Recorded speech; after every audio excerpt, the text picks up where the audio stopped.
Oyez, oyez, oyez. All persons having business before the Honorable, the United States Court of Appeals for the District of Columbia Circuit are admonished to draw near and give their attention, for the court is now sitting. God save the United States and this honorable court. Be seated, please. Case number 25-5042. Slash Creek Waterworks, Inc. et al. Appellants versus Howard W. Lutnick in his official capacity as Secretary of Commerce and National Marine Fisheries Service. Mr. Atkinson for the appellants, Mr. Peterson for the appellees. Good morning, Council. Mr. Atkinson, please proceed when you're ready.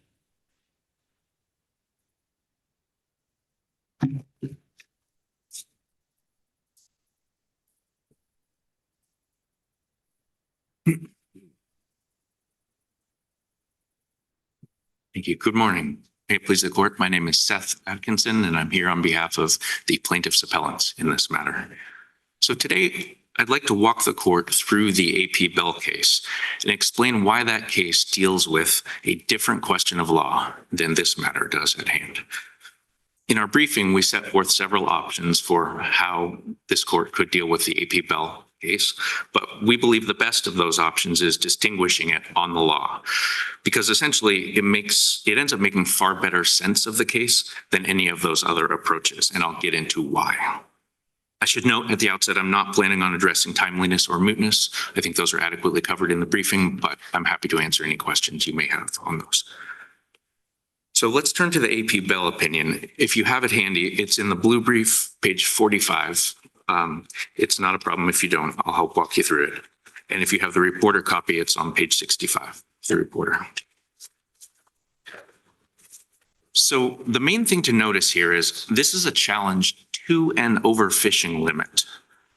You see that in the first paragraph, the fourth and fifth sentences there, where the court sets forth Final Amendment 53 set the overfishing limit in terms of landings, not catch. Appellants contend that this fails to establish catch limits or ensure accountability with them.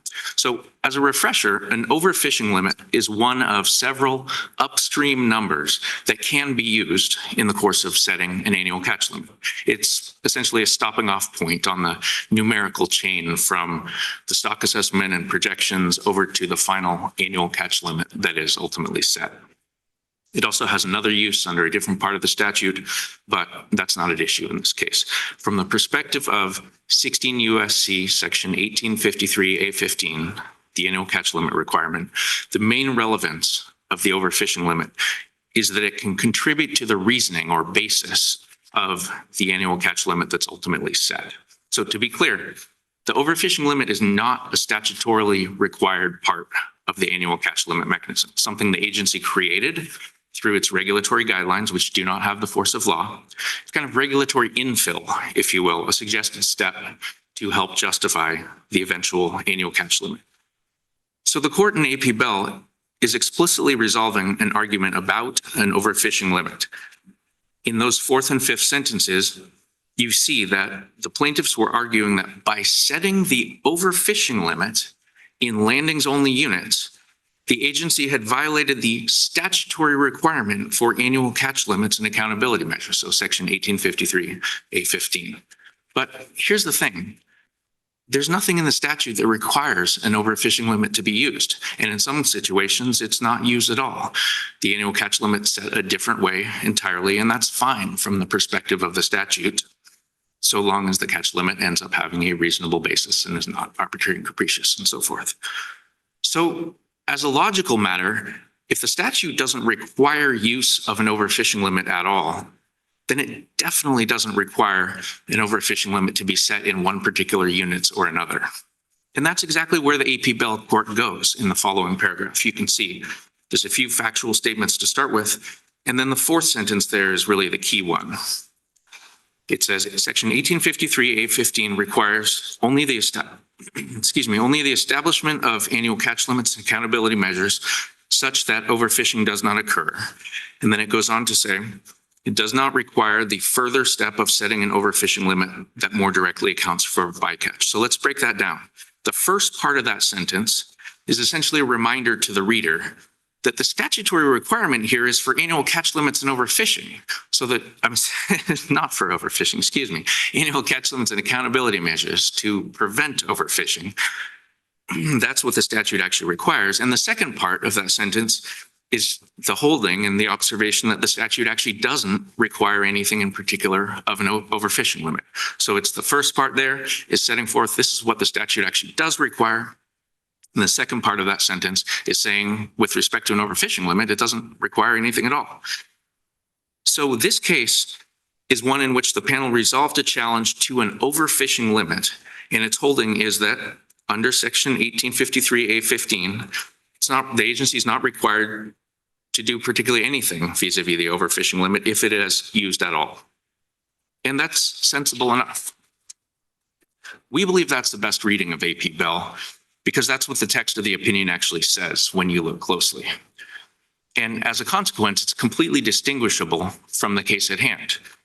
We're challenging the annual catch limit itself for failure to comply with the statutory requirement for an annual catch limit mechanism. There's a one-to-one correspondence between the subjective challenge in this case and the statutory requirement. Essentially, you can think of it as the plaintiffs in AP Bell shot at the wrong target, whereas here we're on target. So do you think your theory just has no implications for the challenge in AP Bell? That's right, Your Honor. I mean, well. In other words, if your theory is right, you think... If our theory on the merits, sir? Yeah, if your theory on the merits is right. Right. You think that just doesn't have anything to do with the results in AP Bell? I think there is... Thank you. I think the result in AP Bell is a very minor and peripheral holding relative to the annual catch limit mechanism requirement in the statute. It's fairly ancillary and will affect very little going forward. It simply instructs the agency that it doesn't have to do anything in particular regarding overfishing limits.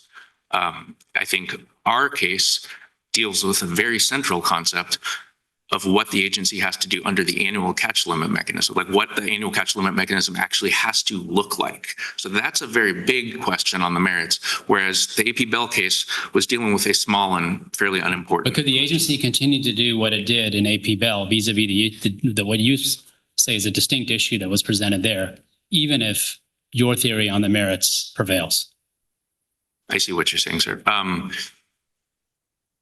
If a plaintiff challenged the eventual annual, so I'm going to assume we don't have it before us, but the annual catch limit, the eventual annual catch limit in AP Bell was set in landings only units. Let's assume that.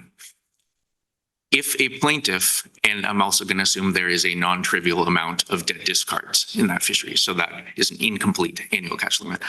If a plaintiff going forward were to challenge that annual catch limit mechanism, it would be spot on with this case on all fours. But it would have to be a target to the target of challenge that is the annual catch limit mechanism itself, not the overfishing limit, which is a small ancillary part of the whole operation. Am I answering your question? I think so, but then it sort of seems like there is overlap then. If your theory prevails here, I'm not sure how the results in AP Bell could be the same. It can be the same until somebody challenges it. So we fully believe that what they're doing over there also violates the statute. I just think as a litigation matter, the plaintiffs in that case took aim and shot at the wrong target.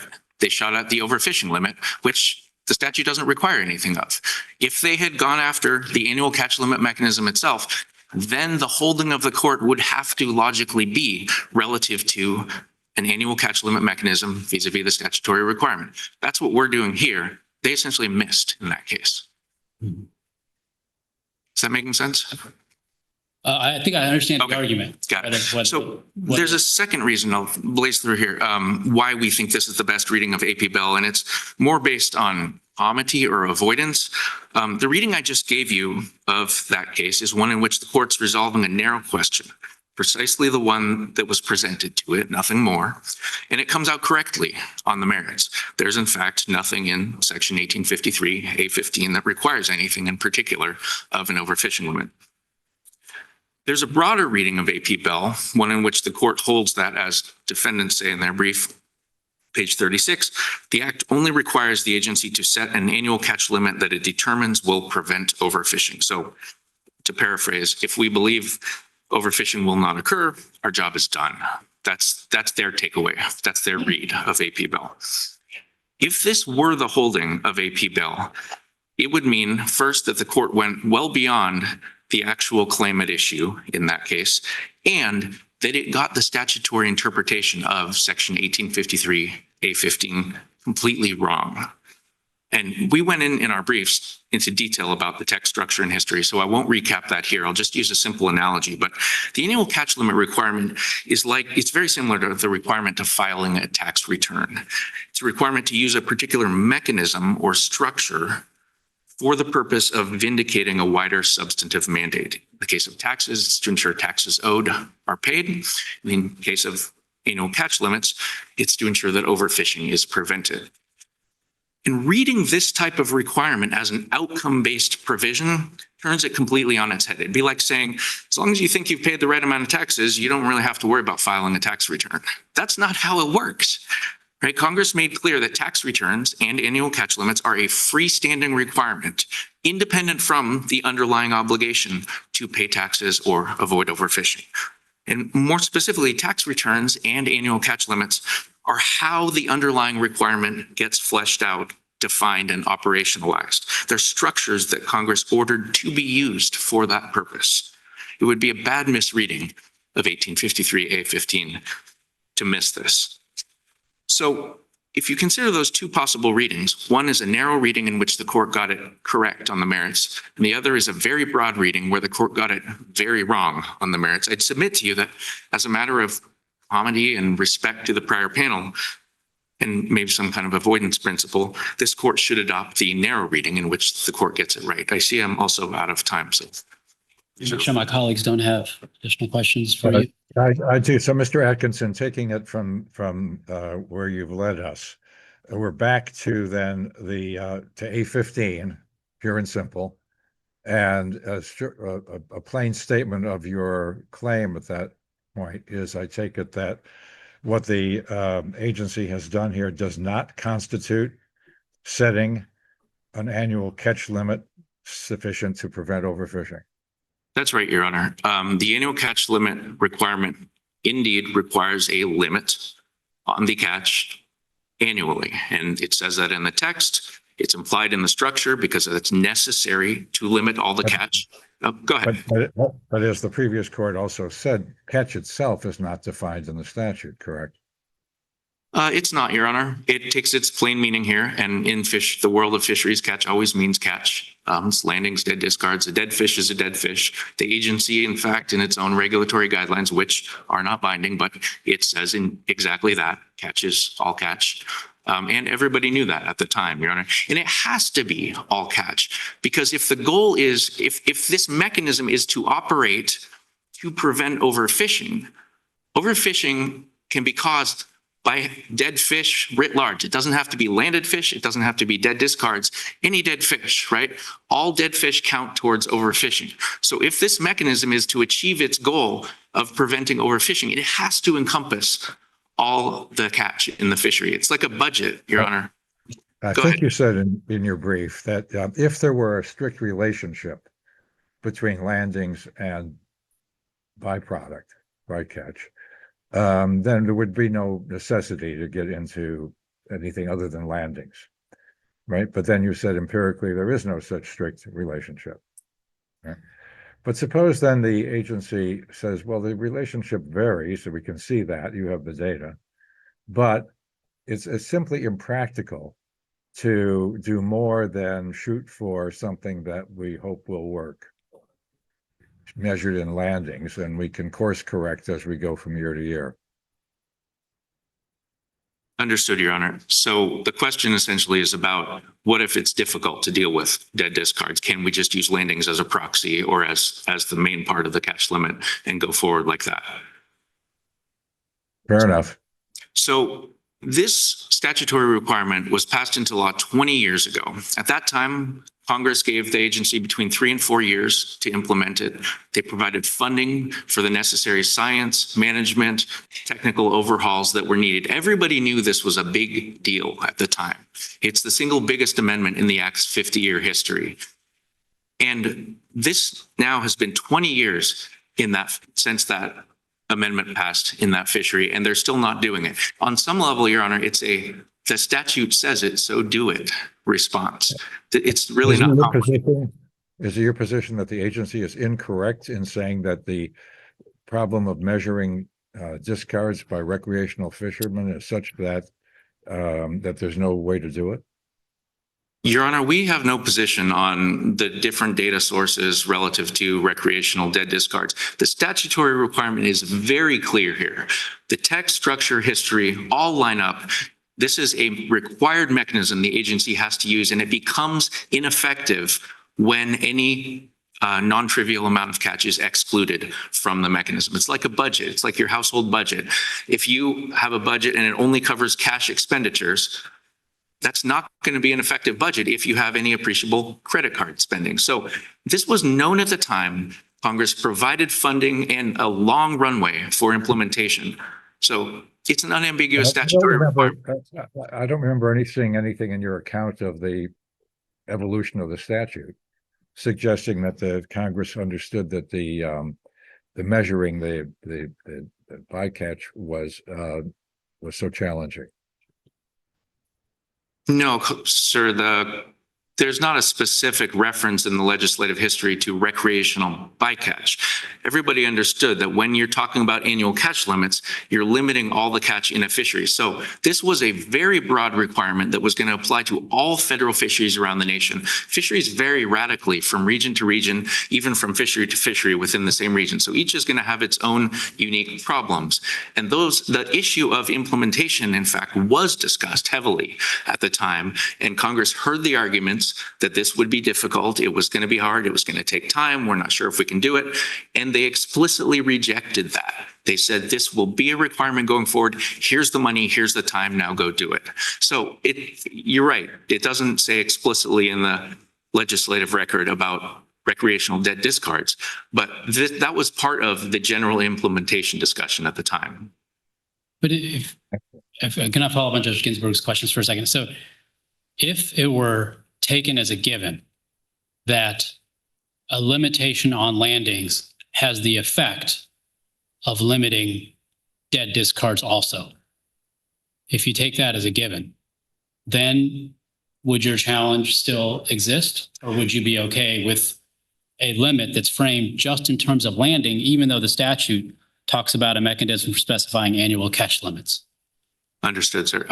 So in your household budget, credit card spending can only proceed in lockstep with your cash spending. That's what you're hypothesizing. Is it okay to only limit cash spending in that case? The answer is yes. You have a limit. Okay, but suppose it's not lockstep. I mean, if it's not a direct ratio, there's not some mandate that says, dead discards have to be 0.x of landings or something like that. But it's also true that limiting landings has the effect of limiting dead discards. It's just that we can't say, oh, if we limit landings to 1, that means dead discards are going to be limited to 1.x. We don't have that direct proportionality or some direct tracking mechanism to know exactly what that means for dead discards. But we also can't, it's very prohibitively difficult to calculate dead discards. And so what we're going to do, the agency would say, is we know that even though we can't calculate dead discards, that limiting landings is going to have an effect on dead discards. What exactly that effect is going to be, we don't know. We just know that it's going to have an effect on limiting dead discards. So one way we're going to get at catch limit is to limit the one thing that we do know how to measure, which is landings. And we're going to do it that way. And then every year we're going to take stock of where we are as a general matter to try to figure out whether we're getting to an overfishing problem or not. But we're going to do it the one way we can. We're going to limit landings, and that's going to have some effect on dead discards without us being able to say it's going to be the direct effect that results in X number of dead discards. So Your Honor, the answer is no. That would not comply with the statute. It's unambiguous that catch has to be limited. So what would the limit on catch be? in that Well, case. catch would still be limited. It's just that you wouldn't have a number. The catch is going to be limited to whatever the Your Honor, that's number of been- catch is. Yeah. If you limit landings to X, there's still a catch limit. It's going to be a catch limit that's a result. It's not a priori setting that the catch limit is going to be 200. It's going to be whatever the catch is if we limit landings to 50. So, Your Honor, that's pre-2006 management. You've just described it exactly. We put in place some measures. We think they're going to roughly limit things, and we see how it worked. That's exactly why Congress put in place this statutory amendment.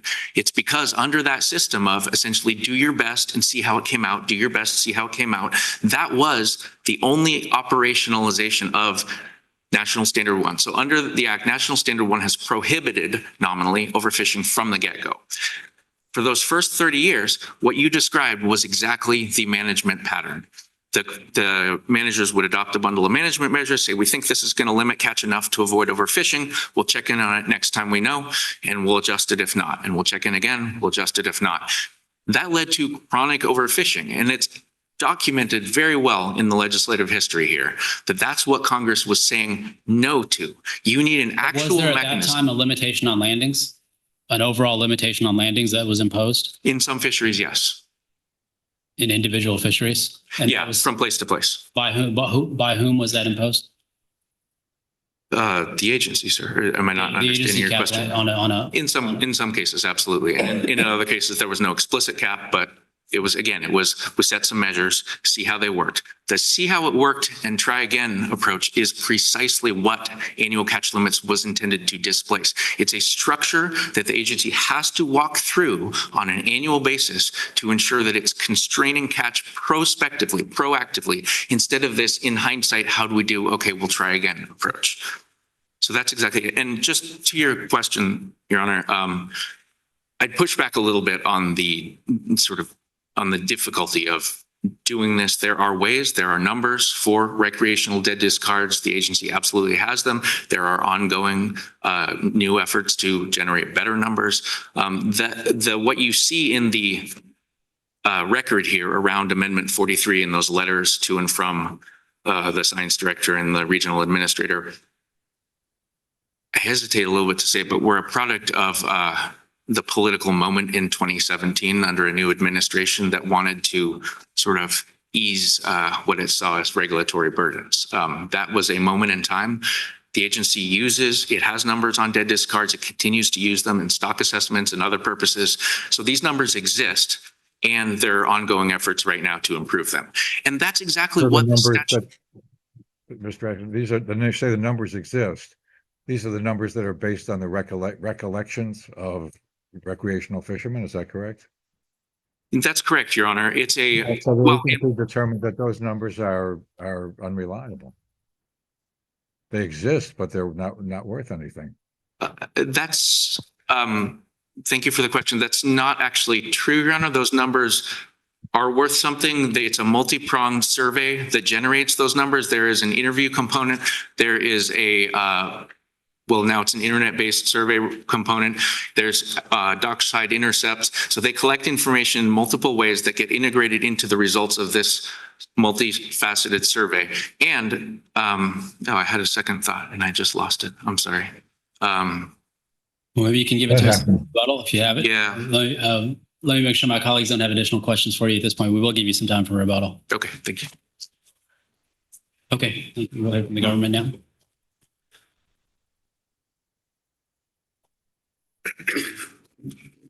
Mr. Peterson. Good morning, Your Honors. May it please the court. My name is Ezekiel Peterson here on behalf of the Fisheries Service. I want to start with AP Bell and the merits because that's where my friend on the other side started. I do just want to note that, so I think AP Bell controls this case, and I think that's as far as this court needs to go. But even beyond that, what plaintiffs are asking this court to do is to read a requirement into the statute and read text into the statute that simply isn't there. The only requirement in the statute, and this is the reasoning of AP Bell, I think plaintiffs have glossed past this a little bit. This is what AP Bell says. Section 1853 A15's only requirement is to, quote, establish annual catch limits and accountability measures such that overfishing does not occur. That's what AP Bell says. And to add an additional requirement that those annual catch limits must also account for dead discards rather than just landings is reading additional text into the statute that's not there. Congress didn't say how the agency has to establish annual catch limits in order to ensure that overfishing does not occur. It just said that it has to do that. It necessarily leaves some discretion for the Fisheries Service to determine how to accomplish that goal. And I think here the Fisheries Service certainly explained in the records at page 230 and 232 why it took this specific approach to setting the annual catch limit for the South Atlantic red snapper fishery. Judge Ginsburg alluded to this, but the agency determined that these dead discards estimates at the time were not appropriate for management use. They had very high scientific uncertainty. They were based on Fisher recall. And the agency coupled that with a determination, again at JA 230, that red snapper populations and biomass in the South Atlantic was increasing. They were reaching levels not seen since 1970s. Clearly the management was working. Thus the agency satisfied its requirement to, the only statutory requirement, to set an annual catch limit such that overfishing does not occur. That was a reasonable determination. That was all that was required under the statute. And that's what AP Bell says too. It says that NIMS is not obligated under the Magnuson-Stevens Act to set an annual catch limit that directly accounts for dead discards. Certainly that challenge was focused on Where did you get that directly accounts for dead discards? You're not reading from the opinion, right? One moment, Your Honor. So it's a combination of the, I think, third and fourth sentence of that paragraph. Because the annual catch limits are based on the overfishing limits, the annual catch limits account for bycatch in the same fashion, and the statute only requires the establishment of annual catch limits such that overfishing does not occur, does not. So I'll grant you, Your Honor, there's one step of logical inference there. That's not a direct quote from the statute. But I think what AP Bell is getting at in this paragraph is that the overfishing limit is an upstream number that's used to calculate the annual catch limits. The only requirement in the statute is that the annual catch limit must be set such that overfishing does not occur. And if the agency sets this upstream limit without including dead discards, that's perfectly acceptable. Plaintiff's reading of AP Bell, I think, would eviscerate that paragraph and that reasoning that AP Bell uses to get to its result. Essentially, if their theory on the merits prevails, it erases that conclusion, and all this court has to do is follow that holding from AP Bell. Unless the panel has questions about that or about the merits, I'm happy to answer those. I was also planning to. What's your response to the notion that if the agency is allowed to avoid directly figuring dead discards when it establishes a mechanism for specifying annual catch limits, then that effectively resuscitates the regime before the relevant statutory provisions came into being? I think that's wrong, Your Honor, because I think the agency is doing exactly what the statute commands. It's setting an annual catch limit, a measurable catch limit. And certainly the agency is specifically, as AP Bell explains, is defining catch in a certain way as far as landings and not dead discards. But it's setting an annual catch limit such that overfishing does not occur. And, as I alluded to at JA 230 and at JA 390 in the most recent amendment, I think the situation on the ground bears out that management approach has worked for the agency. At JA 390 in Amendment 59, the agency determines that the South Atlantic red snapper fishery is no longer overfished. So I don't think it's reverting back to a prior version of the statute because it's complying with all the text of the statute. The statute says set an annual catch limit such that overfishing does not occur. And that's precisely what the agency is doing. And For so- this amendment, excuse me, No, go ahead. Mr. Peterson, before the amendment, I think we heard from Mr. Atkinson that the agency was setting annual catch limits in some fisheries, but not others. Is that your understanding? I believe that's correct. Yes. And if so, then how were those limitations expressed? Was it in terms of landings? I am not sure, Your Honor. But I would imagine so. Well, part of his argument is that in the industry at the time, as well understood by the oversight people in Congress, catch meant all catch, not just the catch that ends up in landings. Does that seem like a matter of ordinary language or trade language? No, Your Honor, we don't think so. We think that the agency necessarily has some discretion within the scope of the statute in order to comply with the mandate to set an annual catch limit such that overfishing does not occur. And here the agency explains why it has these guidelines that are cited in the brief that define catch generally to be including both dead discards and landings. But it gives a reasonable explanation, the agency does, as to why it departed from those guidelines. And that's something that AP Bell discusses as well. It's certainly within the agency's discretion to do so. Well, let me ask you this then. Before the amendments, what were the sort of alternative mechanisms that were used to limit or to try to avoid overfishing? I think the limitation on the recreational season was one. Was it not even before this amendment? I believe that's correct. Limitations on the open and close date of the season. I'm not particularly well versed in the other limitations that were in place. Yeah.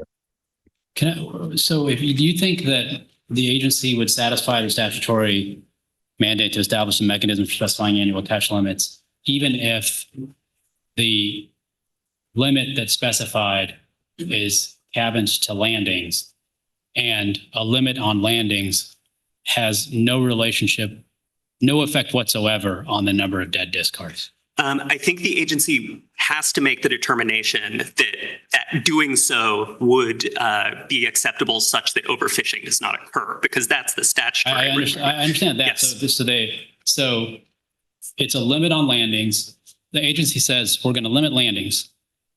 That's an annual catch limit. Mm-hmm. We're sure that, and then we think that's not going to affect overfishing. Yes. We have no idea, actually. Suppose the agency goes further and says, by catch is generally thought of to include not just the number of landings, but also the number of dead discards. But we're only going to limit landings, and we don't think overfishing is going to occur as a result. We have no idea what the catch is going to be, actually, because we don't know what dead discards are. Yes. So I think that would be facially in compliance with the statute. Let me say, though, in compliance with the statute. In compliance with the statute, that kind of reasoning could potentially be open to an APA, arbitrary and capricious challenge that the agency didn't sufficiently flesh out its reasoning that, well, this annual catch limit would actually be such that overfishing would not occur. But plaintiffs are very clear, page 32 of their brief, that's not the kind of challenge that they're bringing here. What they're saying is that the agency can never exclude dead discards from the annual catch limit and still be in compliance with the statute. And that's just reading this requirement into the statute that doesn't exist in the text. Is what I just described, is that a characterization in your view of what the agency in fact did?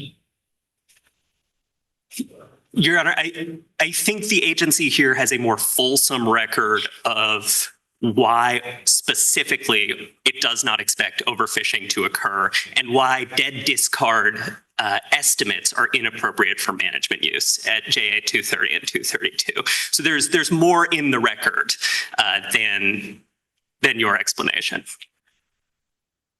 But it certainly complies with the statute. It doesn't run afoul of any statutory requirement. Could the agency, for example, then come up with a scheme that limits the number of hours that vessels can be out in the water? And say, if we limit the number of hours, we think that's going to limit overfishing. It's going to prevent overfishing. And that's our mechanism for specifying annual catch limits. I think potentially, so long as, it offers a reasoned explanation for how, over a certain number of hours, vessels are expected to catch a certain number of fish. That is a limit on catch. That certainly functions as a limit on catch. And if the agency provides the necessary explanation in the record as to why that sort of limit on catch would be effective at preventing overfishing, that could comply with the statute. And catch for those purposes wouldn't have to be the overall catch. In other words, it could exclude a significant component of the catch, like landings or like dead discards. Your Honor, I'm sorry, can you rephrase Yeah, that I guess what I'm question? getting at is if you're using hours as hours that vessels are out in the water, I'm just making up stuff. Sure. It doesn't have anything to do with the statute. It makes any sense to anybody in the industry. But I'm just trying to understand the parameters of your reading. Understood. Because that kind of limit, a limit on hours, by any appearance, doesn't look like it's an annual catch limit, because it's not limiting catch at all. It's not. Right. I mean, it might have the effect of limiting the catch, because the fewer hours you're in the water, the smaller the catch is going to be. I think that sort of limit would be very vulnerable to an APA type claim. I mean, the agency would have to really back up that sort of limit with, this is actually functionally a limit on catch because of XYZ. But that's, pretty far removed from the situation we're in here. Here, there is a limit on the number of landings that's clearly directly tied to catch, and the agency backs up its explanation. But what you just said is only directly tied to catch.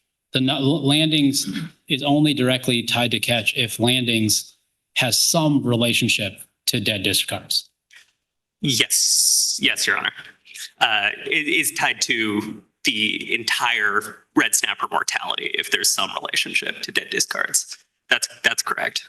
If you're construing catch to include dead discards, if the general understanding of catch includes dead discards, because catch is not just the landings, but is also dead discards, then in order to have an annual catch limit that's pegged to landings, there's another segment that's not being accounted for unless landings have something to do, some relationship with that other segment. I think that's generally true. I think we would push back on whether catch necessarily includes dead discards. And do you think we have to conclude, put aside AP Bell for a second. Okay. I understand your argument about that we shouldn't even be talking about any of this because it's foreclosed by AP Bell. Sure. But let's just get past that for a second. Sure. So it is, if we were to go straight to the merits without regard to precedent, would you say that in order to rule for the agency's interpretation, we'd have to conclude that catch can be limited to just landings without regard to dead discards?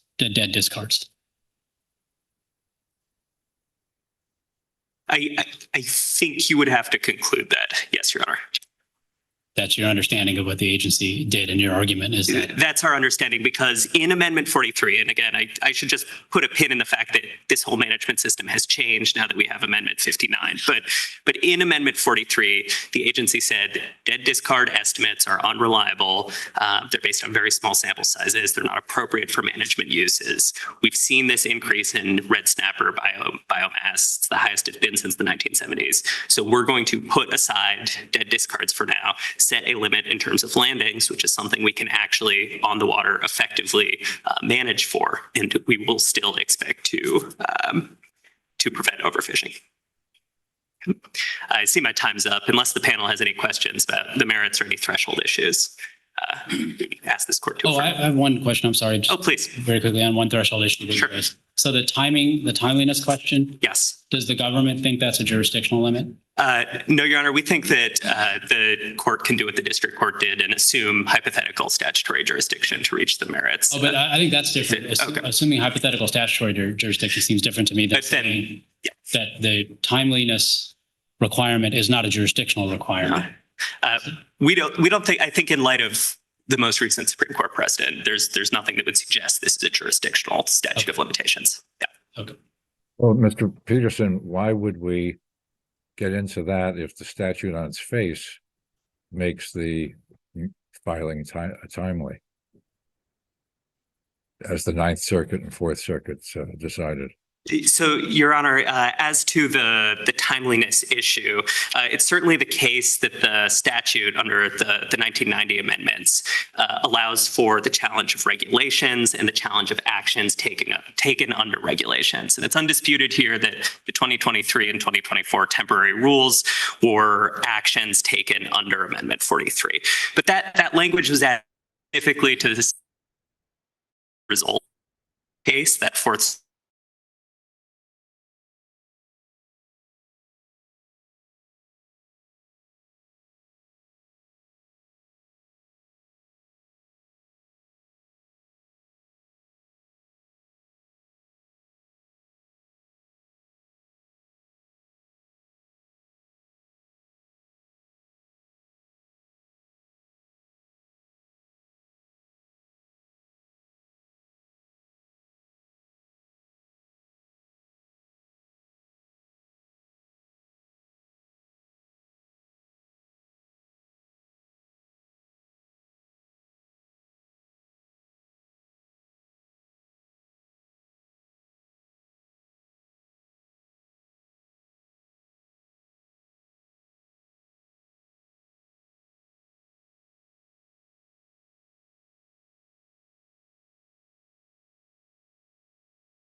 To replay your message, press 1.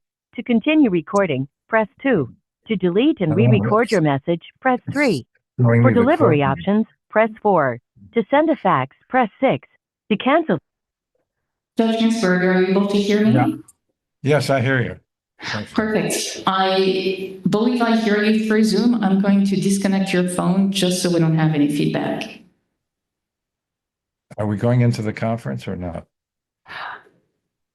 Right now, we're in the virtual courtroom and Zoom had a problem. It crashed in the middle of the arguments. Right, well, I missed only about a minute or minute and a half of the at the end of the argument. All right, perfect. Are you able to turn your video on? Perfect. I will let the Chief Judge know that we are ready to start again. Okay, thank you. You're welcome, Judge.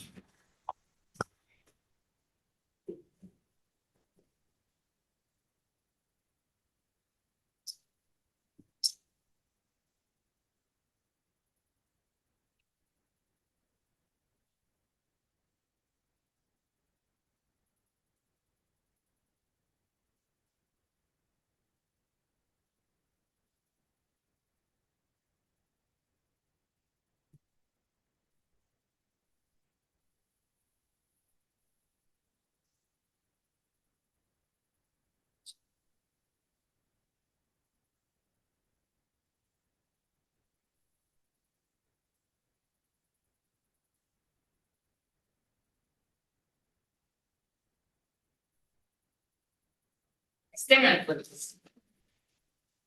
Hello? This honorable court is again in session. Okay, sorry for the interrupt. Judge Ginsburg, you're able to hear? Yes, I am, thanks. Okay, sure. Pick up where you were. Perfect. Will do. I'm just going to cut to the chase here on the timeliness issue. I think our position as the government aligns with what the district court said in its opinion at page 24, which is that Congress could have amended the statute to say that regulations were reviewable both 30 days after they were promulgated and 30 days after any sort of subsequent action was taken under them. But it didn't. It broke it up into the regulations after 30 days and actions after 30 days. And here, our argument is that where plaintiffs are challenging really, truly, facially the substance of the action that is taken in Amendment 43, they should have brought that challenge within 30 days. We acknowledge that the Ninth Circuit and the 11th Circuit have reached somewhat contrary results. We think those cases were largely based on fairness and equitable concerns that aren't present here.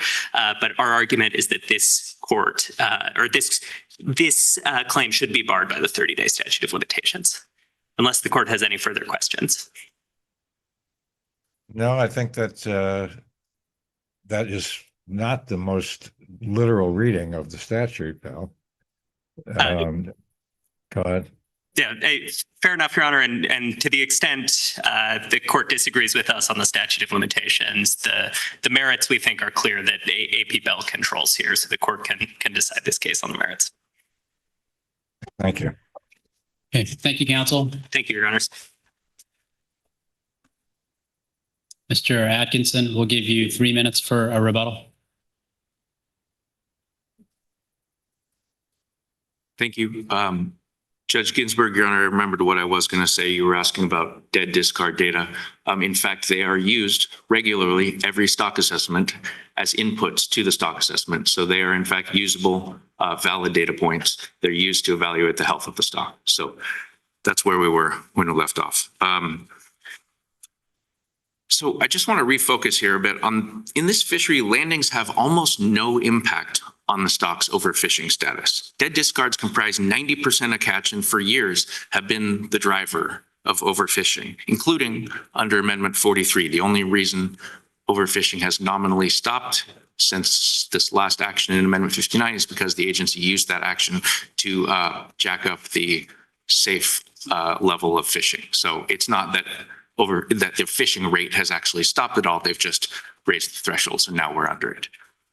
The stock's trajectory is overwhelmingly driven by dead discards, but the agency only constrains 10% of the catch here, the landings, in its annual catch limit mechanism. And they defend this as being consistent with the statute because they reasonably believed overfishing would not occur. So point one is it did for many years under Amendment 43. Point two is that's sort of beside the point because the whole system is the problem here. That was pre-2006 management. The belief that overfishing would not occur was the only touchstone, the only reviewable point for federal fishery management prior to 2006, and that's the NRDC v. Daly case. So how the system worked was the agency would cobble together a bundle of management measures for a fishery, right? Things like size limits, bag limits, seasons, et cetera, that they believed that bundle would not result in overfishing. Those would go on the water, those measures would go on the water, years would tick by until the next stock assessment came out, and it would tell the agency, were you right or were you wrong about your belief that overfishing wouldn't occur under those? Sometimes they were right, sometimes they were wrong. If they were wrong, the only consequence was you need to try again with a new bundle of measures going forward based on the new information in the stock assessment. So assemble a new bundle that you think will not lead to overfishing going forward, try again. So it was a do your best, and if that doesn't work, do your best again. And that's exactly what's happening here, Your Honor, with 90% of the catch. There is no limit. The agencies. Where do you get the 90% and earlier the 10%? I mean, you're essentially saying there is a relationship between landings and total catch. No, Your Honor, 90% of the catch is simply the amount it has happened to be in the last several years. It varies.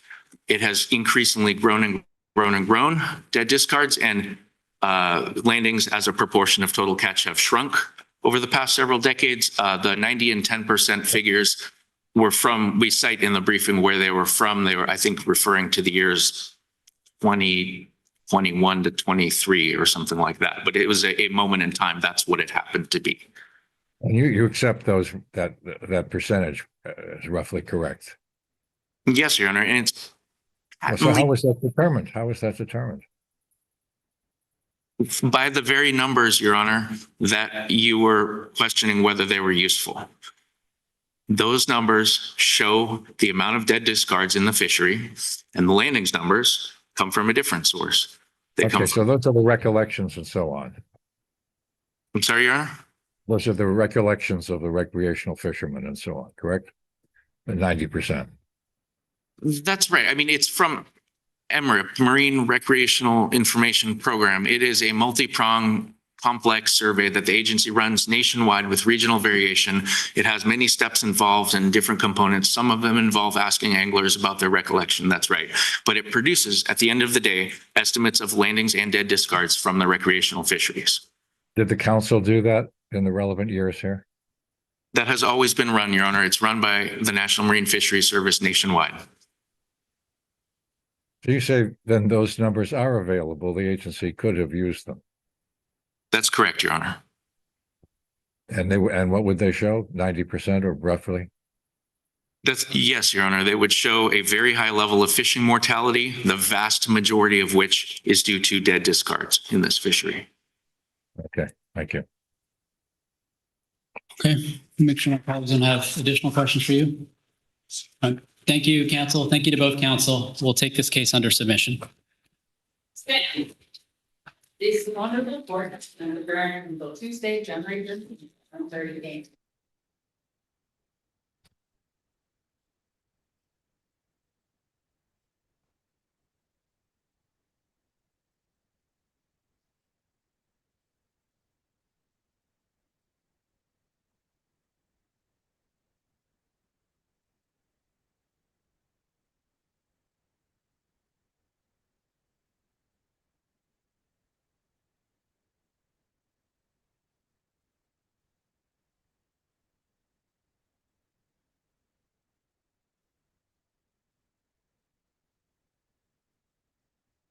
Yeah.